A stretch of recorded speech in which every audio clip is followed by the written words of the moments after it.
April 7th, 2016, Prince cancels performances set for that night in Atlanta, blaming it on the flu.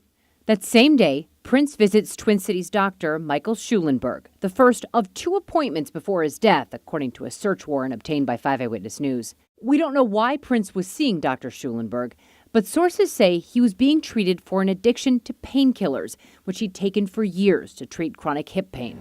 Prince finally made it to the stage 1 week later.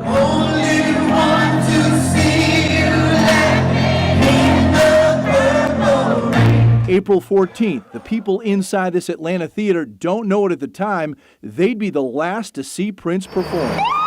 But health concerns surfaced just hours later. I just got a call from Chicago Center. The early morning of April 15th. Prince was headed back to the Twin Cities on his private jet when it made an emergency landing in Moline, Illinois. We've got an aircraft inbound. It's going to be a medical for an unresponsive passenger. Paramedics soon learned that passenger was Prince. We're requesting an ambulance to meet an officer at Gate 1. West Gate. They revived him on the tarmac with Narcan, an antidote used to save people from opioid overdoses. Prince was taken to an Illinois hospital and left hours later, headed for home. We know Prince spent the next day, Saturday, April 16th, hosting a Paisley Park dance party.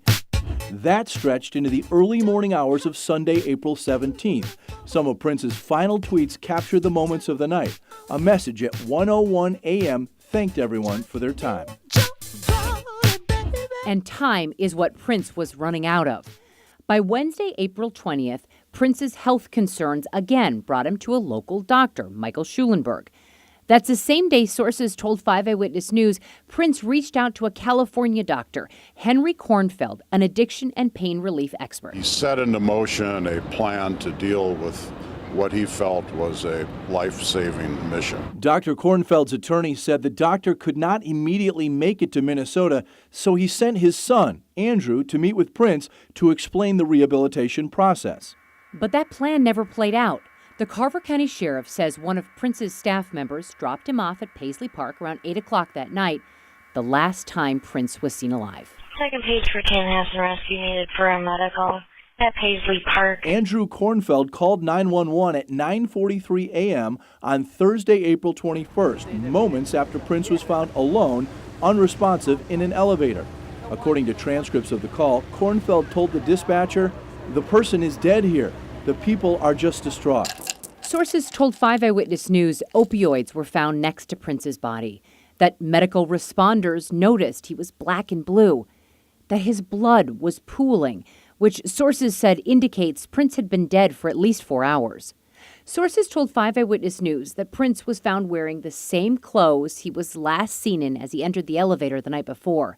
That's another indication he may not have made it to his room upstairs before collapsing. The Kornfeld's attorney said Andrew was trying to bring Prince a small supply of an FDA-approved synthetic drug to treat opioid dependence. Those pills were to be delivered to the Minnesota doctor. Now, there were no pills, any type of medication given to Prince by Andrew or by Howard. Prince never took the pills. Paramedics tried CPR, but it was no use. Prince Rogers Nelson was pronounced dead at 10:07 a.m.